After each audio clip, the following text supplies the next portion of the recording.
السلام علیکم ورحمۃ اللہ وبرکاتہ۔ 10 محرم کا روزہ کیسے رکھیں، کیسے نیت کریں اور اس کا طریقہ کیا ہے؟ کیا 2 روزے رکھنا ضروری ہیں؟ اگر کوئی 2 روزے نہ رکھ پائے تو کیا وہ ایک رکھ سکتا ہے صرف 10 محرم کا، یا پھر 9، 10، 11 تینوں دن کے رکھے جا سکتے ہیں؟ اسی طرح کے جو سوالات ہیں آج میں سارے سوالوں کے آپ لوگوں کو جواب دینے جا رہا ہوں۔ جتنے بھی ڈاؤٹس ہیں وہ انشاءاللہ اس ویڈیو کو دیکھنے کے بعد کلیئر ہو جائیں گے۔ پہلی بات تو آپ یہ سمجھ لیں کہ 10 محرم کو روزہ رکھنا یہ سنت ہے۔ رسول اللہ صلی اللہ علیہ وسلم 10 محرم کو روزہ رکھا کرتے تھے اور صحابہ اکرام کو 10 محرم کو روزہ رکھنے کی تاکید فرماتے تھے۔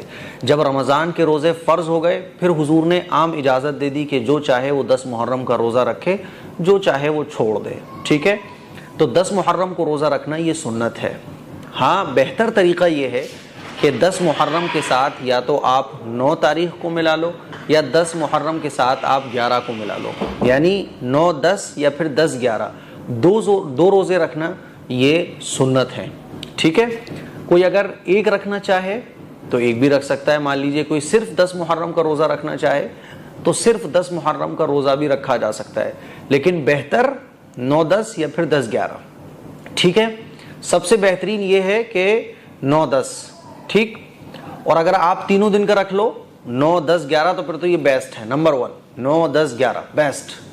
اور کوئی اگر 9، 10 کا رکھنا چاہے یہ بھی جائز، کوئی 10، 11 کا رکھے تو یہ بھی جائز، ٹھیک ہے؟ اور مان لیجئے کوئی 9 کا نہیں رکھ پایا، صرف اس نے 10 محرم کا روزہ رکھ لیا اور 11 کا بھی نہیں رکھ پایا، تو کیا اس میں کوئی گناہ ہے؟ نہیں، اس میں بھی کوئی گناہ نہیں ہے۔ 9، 10، 11 تینوں دن بھی رکھ سکتے ہو، 2 دن بھی رکھ سکتے ہو، 2 دن جیسے چاہو ویسے رکھ لو، 9، 10 رکھ لو، 10، 11 رکھ لو، اور صرف 10 محرم کا بھی اگر روزہ رکھ لو تو بھی ثواب ملے گا، یہ کوئی گناہ نہیں ہے، ٹھیک ہے؟ حضور علیہ الصلوۃ والسلام 10 محرم کا روزہ رکھا کرتے تھے۔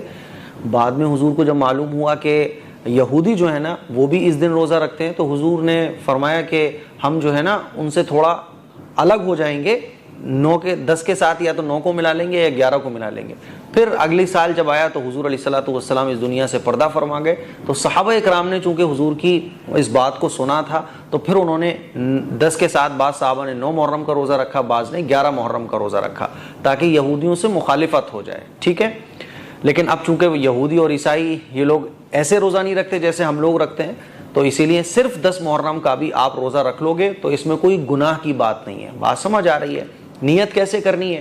تو دیکھیے یہ نفلی روزہ ہے، یعنی رکھو گے تو ثواب ہے، نہیں رکھو گے تو کوئی گناہ نہیں ہے۔ ایسا نہیں ہے کہ اگر آپ نے نہیں رکھا تو آپ گنہگار ہو گئے، یا کوئی نہ رکھے تو ہم اس کو ملامت کریں کہ بتاؤ یار 10 محرم کا روزہ نہیں رکھ رہا ہے۔ یہ چوائس ہے آپ کی، شریعت نے اس میں اجازت دی ہے، رکھو نہ رکھو آپ کی مرضی ہے، رکھو گے تو ثواب ہے، نہ رکھو گے تو کوئی گناہ نہیں ہے۔ تو شریعت نے جو چیز جس لیول پر رکھی ہے ہمیں وہ چیز اسی لیول پر رکھ کر کرنا چاہیے، اس پر عمل کرنا چاہیے۔ اب آئیے جانتے ہیں کہ اس میں نیت کیسے کرنی ہے۔ تو دیکھیے نیت جو ہے نا وہ دل کے ارادے کا نام ہے۔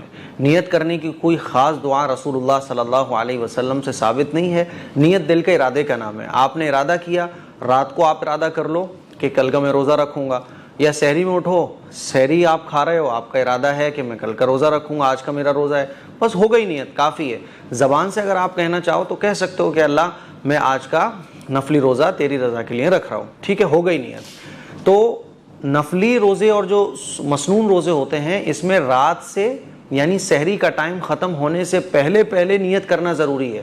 مان لیجئے آپ نے نیت تو کوئی نہیں کی تھی، صبح فجر کی نماز میں آپ کی آنکھ کھلی، آپ نے سوچا چلو میں روزہ رکھ لیتا ہوں، تو پھر یہ روزہ نہیں ہوگا، کیونکہ نفلی روزوں میں، مسنون روزوں میں سحری کا ٹائم ختم ہونے سے پہلے نیت کرنا ضروری ہے۔ اسی لیے سحری کا ٹائم ختم ہونے سے پہلے آپ نیت کر لو کہ میں روزہ رکھنے جا رہا ہوں، یا رات کو نیت کر کے سو جاؤ، ٹھیک ہے؟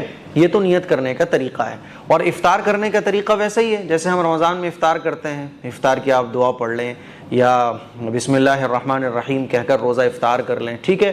پھر 10 محرم کا روزہ رکھنا ہے تو وہی رات کو نیت کر کے سو جائیں، 11 کا رکھنا ہے تو ویسے ہی جیسے میں نے نیت کرنے کا طریقہ بتایا ایسے نیت کر کے سو جائیں۔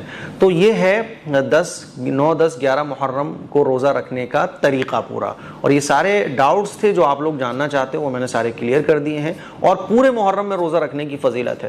مان لیجیے آپ 11 کے بعد بھی روزہ رکھنا چاہ رہے ہو تو یہ بھی بہتر ہے۔ آپ علیہ الصلوۃ والسلام کا ارشاد ہے کہ محرم کا ایک دن کا روزہ جو ہے نا یہ 1 مہینے کا ثواب رکھتا ہے، اور 10 محرم کا روزہ رکھنے کی فضیلت حضور نے بیان فرمائی کہ جو 10 محرم کو روزہ رکھتا ہے تو مجھے امید ہے، مجھے یقین ہے کہ اس 10 محرم کو روزے رکھنے کی برکت سے اس کے پچھلے سال کے گناہ صغیرہ اللہ تعالیٰ معاف فرما دے گا۔ تو یہ کچھ ضروری باتیں تھیں جو میں نے آپ لوگوں سے شیئر کی۔ اس کلپ کو شیئر کریں، دوسروں تک پہنچائیں، اور جو بھی آپ پوچھنا چاہتے ہیں کامنٹ باکس میں کامنٹ کیجیے گا۔ السلام علیکم ورحمۃ اللہ وبرکاتہ۔